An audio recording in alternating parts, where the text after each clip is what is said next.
Hello everyone, welcome to this channel. तो आज हम लेके आए हैं आपके सामने इलेक्ट्रोमैग्नेटिक वेव्स के प्रीवियस ईयर्स के क्वेश्चंस जो जेईई मेन में आ चुके हैं।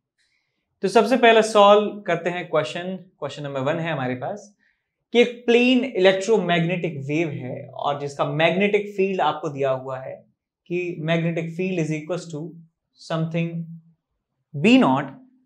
मैग्नेटिक फील्ड का जो एम्पलीट्यूड है, मैक्सिमम वैल्यू है, into sine of k into x plus omega into t. इस फॉर्म में आपको दिया हुआ है मैग्नेटिक फील्ड। आपको बताना यह है कि इलेक्ट्रिक फील्ड इनमें से कौन सा ऑप्शन सही होगा। तो पहली बात तो हम ये जानते हैं कि इलेक्ट्रिक फील्ड और मैग्नेटिक फील्ड में क्या रिलेशन होता है उनके एम्पलीट्यूड में।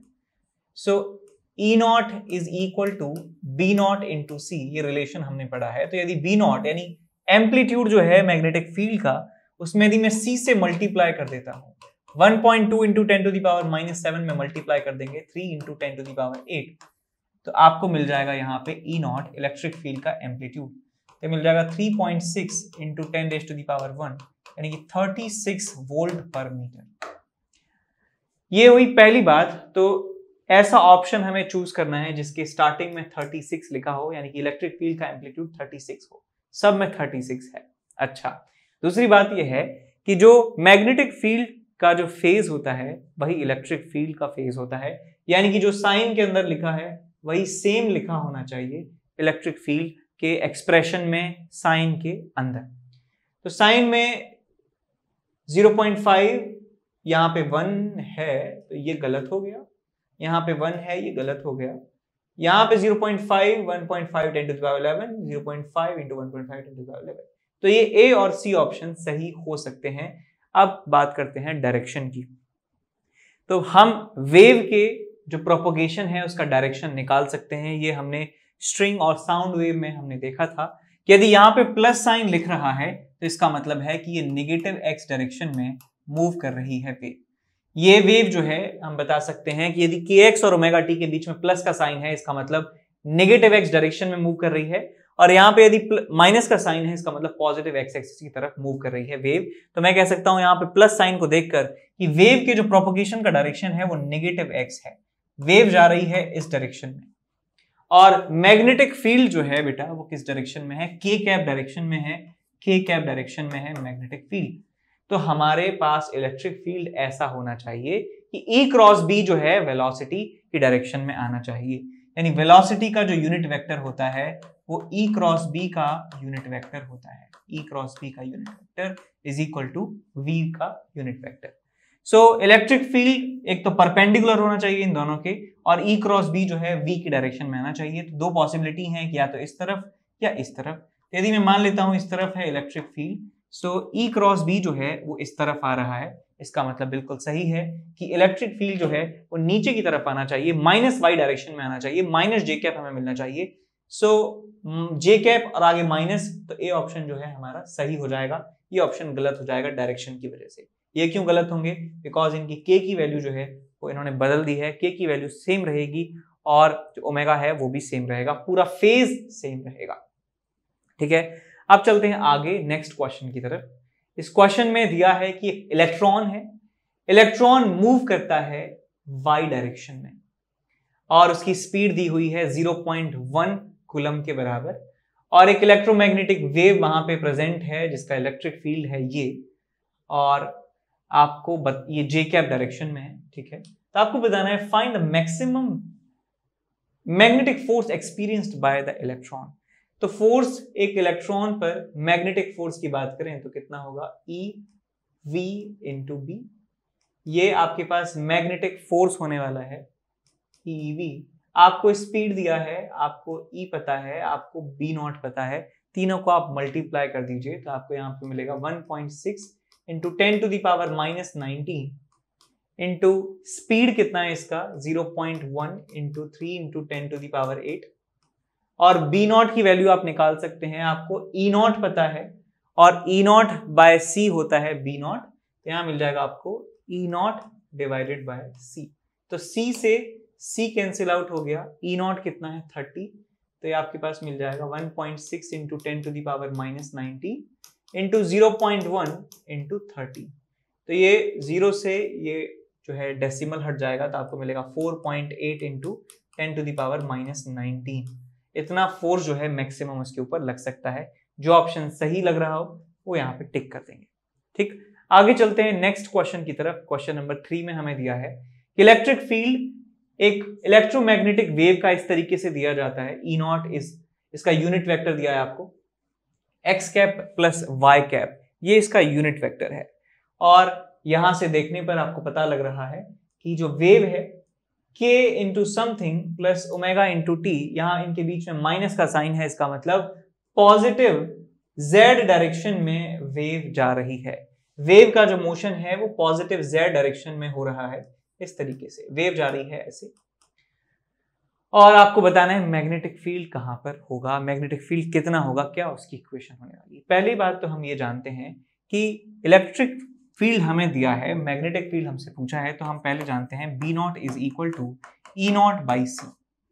और जो फेज जो होता है वो एक समान होता है, फेज बराबर फेज। और तो यहाँ पे आप ऐसे ऑप्शंस हटा सकते हैं जिनमें ई नॉट बाय सी नहीं दिया है, ई नॉट बाई सी सब में दिया है, और फेज जो है वो एक समान है। तो के जेड माइनस ओमेगा टी यहां लिखा है, तो मैग्नेटिक फील्ड में भी के जेड माइनस ओमेगा टी होना चाहिए। के जेड माइनस ओमेगा टी यहां है, के जेड माइनस ओमेगा टी यहां है, के जेड माइनस ओमेगा टी यहां है, के जेड माइनस ओमेगा टी यहां है। तो ये दोनों जो है, ये दोनों क्राइटेरिया, चारों ऑप्शंस पास कर रहे हैं। लेकिन तीसरा क्राइटेरिया क्या है कि जिस डायरेक्शन में आपकी वेलोसिटी है वो ई क्रॉस बी की डायरेक्शन में होनी चाहिए। यानी ई क्रॉस बी जो है उसका डायरेक्शन वेलोसिटी का डायरेक्शन होना चाहिए। तो हमें वेलोसिटी का डायरेक्शन पता है, हमें इलेक्ट्रिक फील्ड का डायरेक्शन पता है, तो आप क्या करेंगे कि इन चारों ऑप्शंस में से चेक करेंगे कि किसका क्रॉस प्रोडक्ट ई के साथ वी वेक्टर जैसा आ रहा है, तो हम वही ऑप्शन यहाँ पे टिक कर सकते हैं। So we have to check all the options कि किसमें मैग्नेटिक फील्ड के साथ क्रॉस इलेक्ट्रिक फील्ड का वेलोसिटी की डायरेक्शन में आ रहा है, के कैप डायरेक्शन में आ रहा है या जेड कैप डायरेक्शन में आ रहा है। एक्स कैप का मतलब यहाँ पे आई कैप है, वाई कैप का मतलब जे कैप है। ठीक है, अब चलते हैं आगे नेक्स्ट क्वेश्चन की तरफ। इसमें दिया है क्वेश्चन नंबर 4 में कि मैग्नेटिक फील्ड एक इलेक्ट्रोमैग्नेटिक वेव का दिया है ऐसे, तो आपको इलेक्ट्रिक फील्ड बताना है कितना होगा। फिर से वही सवाल कि हम जानते हैं कि E जो है E naught is equal to B naught into C. B naught पता है, ये बी नॉट है, इसमें C से मल्टीप्लाई कर देंगे। So 3 into 10 to the power minus 8 into c which is 3 into 10 to the power 8, तो आपको ये मिल जाएगा 9। So amplitude of electric field is 9 volt per metre. तो कौन कौन से ऑप्शन सही हो जाएंगे, ये गलत है और ये भी गलत है। इन दोनों में से पॉसिबिलिटी बन रही है सही होने की। अब इन दोनों में फर्क क्या है, यहाँ पे डायरेक्शन का फर्क है। ये माइनस, ये के कैप में है, ये माइनस के कैप में है। डायरेक्शन हमें ये सही से चूज करना होगा। कैसे चूज करेंगे, यहां पे देखिए कि साइन के साथ जो के वाई प्लस सी टी लिखा है, के वाई प्लस सी टी, यहां बीच में प्लस का साइन है, इसका मतलब नेगेटिव डायरेक्शन में जा रही है वेव। अब यहां y है तो नेगेटिव y डायरेक्शन में वेव जाती है। इसका मतलब है यहां पे मैं x y z ड्रॉ कर लेता हूं ऐसे, तो वेव जो है जा रही है नीचे की तरफ माइनस y। जो हमारा मैग्नेटिक फील्ड है वो आई कैप डायरेक्शन में है, मैग्नेटिक फील्ड इस तरह से है। तो हमें इलेक्ट्रिक फील्ड को ऐसे चूज करना होगा कि वो एक तो इन दोनों के परपेंडिकुलर हो, ये x में है ये y में है, तो जो इलेक्ट्रिक फील्ड है वो z डायरेक्शन में होना चाहिए। अब प्लस z में या माइनस z में कैसे हो वो हम पता लगाएंगे क्रॉस प्रोडक्ट से। E क्रॉस B जो है C की तरफ होना चाहिए, वेलोसिटी की तरफ होना चाहिए। तो यदि मैं ले लेता हूं इलेक्ट्रिक फील्ड इस डायरेक्शन में, सो E क्रॉस B जो है नीचे की तरफ आ रहा है, वेलोसिटी की डायरेक्शन में आ रहा है, तो इसका मतलब बिल्कुल सही लिया है। तो इसका मतलब नेगेटिव z में हमारा इलेक्ट्रिक फील्ड होना चाहिए। तो नेगेटिव z वाला ऑप्शन कौन सा है, माइनस के कैप, तो डी ऑप्शन हमारा सही हो जाएगा। इस तरीके से देखते हैं इलेक्ट्रिक फील्ड और मैग्नेटिक फील्ड और वेलोसिटी ऑफ प्रोपगेशन। ठीक है, आगे चलते हैं नेक्स्ट क्वेश्चन की तरफ। इसमें दिया है कि एक प्लेन ईएम वेव है, उसकी फ्रीक्वेंसी पता है इतनी है और उसकी एनर्जी डेंसिटी पता है, आपको एम्पलीट्यूड निकालना है मैग्नेटिक फील्ड का। तो ये आपके पास एक फॉर्मूला बेस्ड क्वेश्चन आ चुका है कि एनर्जी डेंसिटी जो होती है बेटा वो होता है formula B naught square divided by 2 times mu naught. आपको ये पता है, आपको ये पता है, आपको बी नॉट निकालना है, तो बी नॉट आपको मिल जाएगा under root of 2 times u into mu naught. तो ये मिल जाएगा आपके पास 2 टाइम्स u की वैल्यू जो है वो है 1.02 इंटू 10⁻⁻8 इंटू म्यू नॉट कितना होता है 4 पाई इंटू 10⁻⁻7। तो इसे सॉल्व कर लेंगे, आसान है, आराम से हो जाएगा। इनको मल्टीप्लाई करना है बस आपको, आपका काम बन जाएगा। ठीक है, इसकी जरूरत नहीं पड़ रही है, इसकी जरूरत नहीं है। यदि आपको म्यू नॉट की वैल्यू पता है तो इसकी भी जरूरत नहीं है, और फ्रीक्वेंसी की जरूरत भी यहाँ पे नहीं पड़ी है। तो बस हमें एनर्जी डेंसिटी से ही पता चल गया सारी वैल्यू जो पूछी गई क्वेश्चन। आंसर नैनो टेस्ला में दिया हुआ है। ठीक है, अब चलते हैं आगे अगले क्वेश्चन की तरफ। क्वेश्चन नंबर 6 दिया है कि एक प्लेन ईएम वेव है जिसकी फ्रीक्वेंसी है इतनी। गीगा का मतलब है 10⁹ hertz. Giga, so it's 23.9 into 10⁹ hertz. ये फ्रीक्वेंसी आपको दी रखी है। ये पॉजिटिव z डायरेक्शन में मूव करती है हमारी वेव है। Okay, the peak value of electric field is this, यानी कि एम्पलीट्यूड दे रखा है आपको, ई नॉट दे रखा है, that is 60 volt per metre. तो आपको बताना है कि कौन सा मैग्नेटिक फील्ड जो है यहाँ पे फिट बैठ जाएगा। तो यहाँ पे मैं जानता हूं कि बी नॉट जो है वो होता है ई नॉट बाई सी। तो यहां से 60 डिवाइडेड बाई 3 इंटू 10⁸ कर देंगे तो आपको मिल जाएगा 20 इंटू 10⁻⁻8। तो 2 इंटू 10⁻⁻7 वोल्ट टेस्ला, ये आपको मिल जाएगा बी नॉट की वैल्यू। सो 2 इंटू 10⁻⁻7 जिसमें है वो ऑप्शन आप चूज कर लीजिए। एक ऑप्शन इसमें है, एक ऑप्शन इसमें है, इसमें नहीं है और इसमें नहीं है। अगली बात यह है कि जो डायरेक्शन है वेलोसिटी की, उसके परपेंडिकुलर होना चाहिए मैग्नेटिक फील्ड। वेलोसिटी जो है z डायरेक्शन में है, सो इलेक्ट्रिक फील्ड और मैग्नेटिक फील्ड z डायरेक्शन में नहीं होने चाहिए। तो इसका मतलब हमारे पास इन दोनों ऑप्शंस में से I और J दोनों ही पॉसिबल है। अच्छा, अब फर्क इन दोनों ऑप्शंस में है कहां पे? यहां पे फर्क है। ठीक, हमने कहा है कि हमारा जो वेव है वो z डायरेक्शन में जा रही है, तो यहां पे x नहीं आ सकता है, ये गड़बड़ है। यहाँ पे z ही आना चाहिए। इसका मतलब बी ऑप्शन जो है यहाँ पे सही हो जाएगा। सो बी ऑप्शन सही है, बिना ज्यादा कैलकुलेशन करे। आप चाहें तो ये वैल्यू भी निकाल सकते हैं, k की वैल्यू। कैसे निकालेंगे? k होता है हमारे पास 2 पाई बाय लैम्डा, और lambda f lambda is equal to होता है स्पीड ऑफ लाइट। तो यहां से लैम्डा निकालना, लैम्डा से आप k निकालना, आपको ये वैल्यू भी पता चल जाएगी। तो आप और भी बता सकते हैं, यदि और भी कांटे की टक्कर हो तो बता सकते हैं कि भाई k जो है ये अलग अलग हैं, तो हमारा वाला सही होगा। चलिए सॉल्व करते हैं क्वेश्चन नंबर 7। इसमें दिया है कि 50 वॉट पर मीटर स्क्वायर इंटेंसिटी का यूनिट है, पता चल गया इंटेंसिटी है, of sunlight is normally incident on the surface of a solar panel. Solar panel के ऊपर इतनी इंटेंसिटी से लाइट पड़ती है और उसका कुछ पार्ट जो है उस एनर्जी का 25% वो रिफ्लेक्ट हो जाता है और रेस्ट जो पार्ट है वो एब्जॉर्ब हो जाता है। तो आपको बताना है कि 1 मीटर स्क्वायर जो आपके पास सरफेस है उस पर कितना एवरेज फोर्स लग रहा होगा। तो पहले तो मैं आपको कुछ बेसिक्स यहां पे बताना चाहता हूं कि यदि लाइट जो है, यदि सरफेस हमारा रिफ्लेक्टिंग है, सरफेस हमारा रिफ्लेक्टिंग है, तो क्या होगा कि फोटोन आएगा और फोटोन जो है रिफ्लेक्ट हो जाएगा। नॉर्मल इंसिडेंस की बात कर रहा हूं, नॉर्मली ऐसे आएगा और वापस उसी रास्ते चला जाएगा। तो यदि आने वाला मोमेंटम जो है वो p है और जाने वाला मोमेंटम भी p है, इलास्टिक कोलिजन मानते हुए, तो मैं लिख सकता हूं डेल्टा p जो है चेंज इन मोमेंटम वो कितना होगा आपके पास 2p के बराबर। और यदि हमारा सरफेस जो है वो सिंपल एब्जॉर्बिंग सरफेस है, एब्जॉर्बिंग सरफेस है सिंपल, यानी कि फोटोन सिर्फ आ रहे हैं, जा नहीं पा रहे हैं, तो चेंज इन मोमेंटम जो है वो कितना होता है p के बराबर होता है। और p की वैल्यू जो है वो e बाई c के बराबर होती है, energy of photon divided by speed of light, और ये हो जाएगा आपके पास 2e बाई c। ठीक, तो अब ये सब जानने के बाद हमें पता है कि जो हमारे पास टोटल फोटॉन्स आ रहे हैं उनमें से 1/4 जो है वो इतना मोमेंटम में चेंज ला रहे हैं और 3/4 जो है वो इतना मोमेंटम में चेंज ला रहे हैं। तो मैं डेल्टा p इफेक्टिव कह सकता हूं या डेल्टा p टोटल आप इसे लिख सकते हैं is equals to 25% into 2 times e by c plus 75/100 into e by c। तो ये हमारे पास टोटल मोमेंटम में चेंज आएगा और मोमेंटम में चेंज ही हमें फोर्स की जो है वैल्यू निकलवाएगा। तो भाई ये कितना है, 25 से गया 4 बार, 2 से गया 2 बार, तो आपको मिलता है यहाँ पे 2 टाइम्स E/c प्लस 25 थी 75, 25 चौका 100, 3/4 E/c। ठीक, तो यहाँ पे अच्छा 2E/c क्यों लिख दिया, ये 4 है ना, तो E/2c आएगा। तो यहां से E/c को आप कॉमन ले लें तो आपको मिलता है 1/2 प्लस 3/4, 4 प्लस 6 10/8, 10/8 यानी 5/4, यानी कि 5/4 E/c जो है आपको आंसर रिजल्ट मिल जाता है डेल्टा पी का। अब delta P by delta T कितना होता है, फोर्स होता है।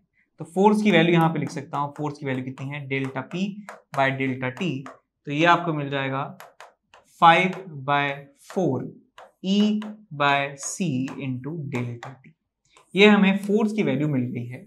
अब हमें ना तो एनर्जी मालूम है ना डेल्टा टी मालूम है, तो क्या करें, तो उसके लिए हमें इंटेंसिटी क्वेश्चन में दिया है, तो इंटेंसिटी की सहायता से ये चीजें जो है कैलकुलेट करने की कोशिश करते हैं। तो इंटेंसिटी का फॉर्मूला होता है energy upon time into area. किसी एरिया से किस पर्टिकुलर टाइम में निकलने वाली जो एनर्जी है उसे इंटेंसिटी कहा जाता है। तो यहां से मैं लिख सकता हूं energy E time delta T, area question में दिया है A के बराबर इज इक्वल टू I। तो यहां से E अपॉन डेल्टा टी की वैल्यू जो है आप निकाल लीजिए, A upon delta t is equal to A into I AI। अब ये वैल्यू जो है आप उस इक्वेशन में उठा के रखिएगा यहाँ पे, तो हमें मिल जाता है यहाँ पे फोर्स इज इक्वल टू, देखिए क्या है 5/4, इसके बाद क्या है E/c डेल्टा टी, यानी कि E/डेल्टा और C। तो C यहाँ पे डिवाइड कर देंगे 3 × 10⁸ और E/डेल्टा टी यानी कि A इंटू I। अब इसे सॉल्व कर लेंगे तो आपको मिल जाएगा 5/4 इंटू एरिया कितना है 1 मीटर स्क्वायर इंटू इंटेंसिटी कितनी है 50 वॉट पर मीटर स्क्वायर डिवाइडेड बाय 3 × 10⁸। अब इसे आप सॉल्व कर लीजिए, कितना आएगा, आ जाएगा 250 divided by 12, 250 divided by 12 into 10⁻⁻8। अब यहां से इसको सॉल्व करेंगे तो आएगा 125/6 इंटू 10⁻⁻8, यह आएगा आपके पास 12, 6 दूनी 12, लगभग 20 जो है आपको 20 से थोड़ा ज्यादा 10⁻⁻8 आपको आंसर मिलने वाला है। तो हमारा डी ऑप्शन जो है, बी ऑप्शन जो है वो सही हो जाएगा। 20 के आसपास जो है सबसे यही आंसर है पास में, तो ये हम टिक कर देंगे। आगे चलते हैं क्वेश्चन नंबर 8 की तरफ। इसमें दिया है कि इलेक्ट्रोमैग्नेटिक वेव है जिसकी इंटेंसिटी इतनी है, अच्छा वो एक मीडियम में एंटर करती है जिसका रिफ्रैक्टिव इंडेक्स n है विदाउट एनी लॉस, यानी कोई भी लॉस नहीं होता है। एक पर्टिकुलर एरिया की बात करूं तो जितनी इंटेंसिटी गई है, जितनी पावर यहां से ट्रांसफर हुई है, उतनी पावर दूसरे मीडियम में ट्रांसफर हुई है। तो मान लेते हैं ये बाउंड्री है, तो जितनी एनर्जी यहां से गई है 1 सेकंड में, उतनी एनर्जी 1 सेकंड में यहां पहुंची है। तो यहाँ पे हम इंटेंसिटीज को जो है इक्वेट कर सकते हैं। आपसे इलेक्ट्रिक फील्ड और मैग्नेटिक फील्ड का रेशियो पूछा गया है, तो यहाँ पे मैं मान लेता हूं कि यहाँ पे मैग्नेटिक फील्ड B0 है, यहाँ पे हो जाता है B, यहाँ पे इलेक्ट्रिक फील्ड E0 है, यहाँ पे हो जाता है E। यहाँ पे रिफ्रैक्टिव इंडेक्स 1 है, यहाँ पे रिफ्रैक्टिव इंडेक्स म्यू है, n है। तो हम ये बात जानते हैं कि स्पीड ऑफ लाइट जो होती है v, उसका फॉर्मूला होता है 1/√ऑफ mu r epsilon r mu naught epsilon naught. तो ये हमारे पास जो रिलेटिव परमिटिविटी और रिलेटिव परमिएबिलिटी जो है, इनको मान लेते हैं कोई कांस्टेंट। तो आ जाएगा आपके पास 1/√ऑफ k इंटू √ऑफ म्यू नॉट एप्सिलॉन नॉट। तो ये मिल जाएगा आपके पास v इज इक्वल टू 1/√ऑफ k, और 1/म्यू नॉट एप्सिलॉन नॉट जो है वो c के बराबर होता है। तो यहाँ से c अपॉन v को लिख सकते हैं आप √ऑफ k, और ये होता है आपके पास रिफ्रैक्टिव इंडेक्स के बराबर। तो यहाँ से आपको एक वैल्यू मिल जाती है that √k is equal to n, और यहाँ पे ये जो k जो है इसको लिख सकते हैं आप n²। ये किसके बराबर है, c/v। n क्या है, रिफ्रैक्टिव इंडेक्स है। तो यहां से यहां जाने में कोई भी लॉस नहीं होता है, तो इंटेंसिटीज को इक्वेट कर सकते हैं। यहाँ पे जो इंटेंसिटी और यहाँ पे इंटेंसिटी है, दोनों को बराबर कर देंगे। तो यहाँ पे मैं लिख सकता हूं इंटेंसिटी बराबर इंटेंसिटी। तो पहले इंटेंसिटी लिखूंगा half into epsilon naught into E0² into c। ये इंटेंसिटी है एयर में, और दूसरे मीडियम में जाती है तो इंटेंसिटी हो जाती है half into epsilon naught into E² into v। ठीक, तो यहां से हाफ एप्सिलॉन नॉट जो है कैंसिल आउट हो जाता है। यहां बचता है आपके पास E0² into c is equal to E² into v। तो यहां से आपको मिल जाएगा E/E0 का whole square is equal to c by v which is equal to n, तो यहाँ से e बाय ई नॉट आपको मिल जाता है, that is equal to under root of n आपको मिल जाएगा। अच्छा, बस यही पूछा था, तो हमें ये क्यों निकाला था हमने? ये इसकी जरूरत नहीं है, इसकी जरूरत नहीं है, दिमाग में कुछ और चल रहा था, इसकी जरूरत नहीं है। डायरेक्टली आप इंटेंसिटीज को बराबर कर सकते हैं, तो आपको मिल जाएगा e by E naught is equal to under root of n. ऐसे ही आप निकाल सकते हैं मैग्नेटिक इंटेंसिटीज को इक्वेट कर सकते हैं, half into B naught square upon mu naught into c is equal to half of B square upon आपके पास आएगा ये म्यू नॉट, ये B square upon mu naught into v. तो यहां से म्यू नॉट टू सब कैंसिल आउट हो गए और यहां मिल जाएगा आपके पास बी नॉट स्क्वायर, अच्छा B square upon B naught square is equals to c upon v, तो आ जाएगा आपके पास n, आ जाएगा आपके पास b upon B naught is equal to under root of n। Under root of n जो है आपको यहाँ पे वैल्यू मिल जाने वाली है। तो चलिए चलते हैं नेक्स्ट क्वेश्चन की तरफ। इसमें दिया है कि एक लेजर बीम है 27 मिली वॉट का उसका पावर है और उसका क्रॉस सेक्शनल एरिया जो है वो 10 मिलीमीटर स्क्वायर के बराबर है। मैग्नीट्यूड पूछा गया है इलेक्ट्रिक फील्ड का, इलेक्ट्रिक फील्ड का मैग्नीट्यूड आपको बताना है कि कितना होगा।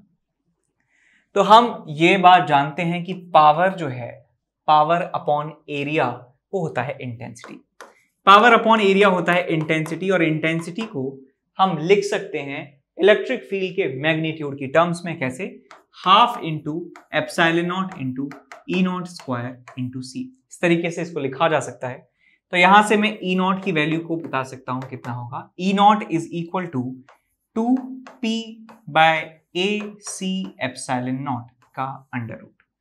तो यहां से आप सारी वैल्यू जो है पुट करेंगे, p जो है वो 27 मिली वॉट है 10 to the power -3, divided by area जो है वो 10 मिलीमीटर स्क्वायर है, तो 1 मिलीमीटर में 10 टू द पावर -3 मीटर, तो 10 टू द पावर -6 यहां मल्टीप्लाई करेंगे।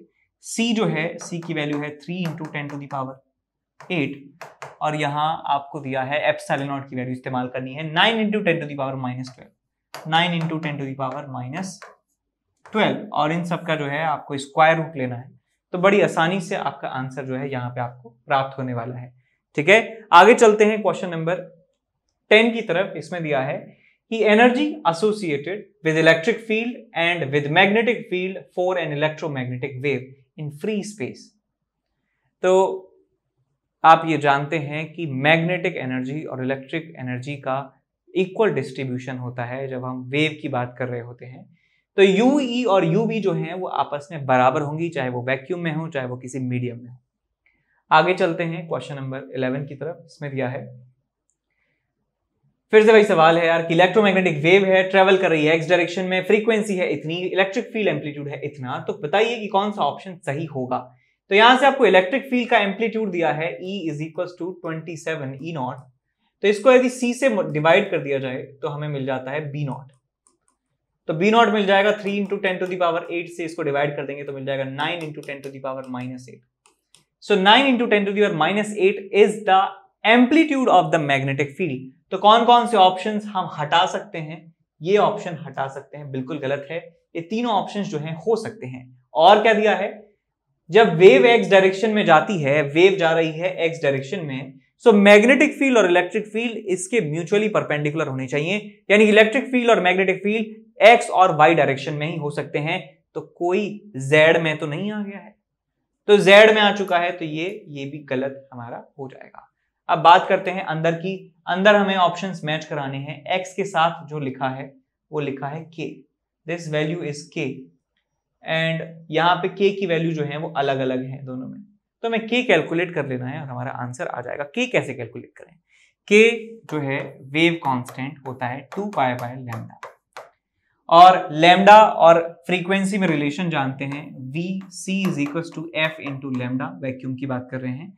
तो यहां से लैम्डा की वैल्यू आ जाएगी आपके पास c बाय f, तो ये वैल्यू यहां पे पुट कर देंगे तो k की वैल्यू मिल जाएगी आपको 2 pi by lambda is c by f। So 2 pi f by c is value of k। तो यहाँ पे 2 पाई जो है इसी में आ रहा है, चलो चेक कर लेते हैं, इतना जल्दी क्या किस बात की है।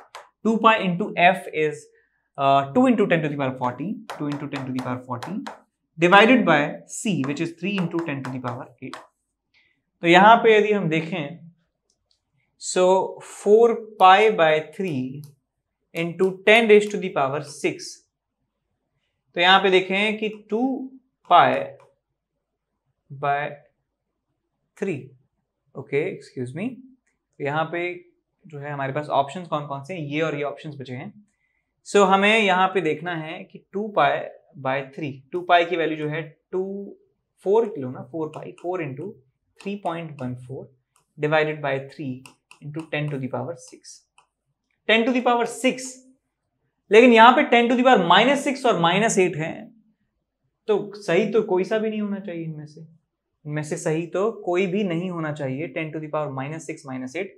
तो यदि ये डेटा सही दिया है तो इसका मतलब कोई भी ऑप्शन इनमें से सही नहीं है, बिकॉज के सही नहीं मिल रहा है।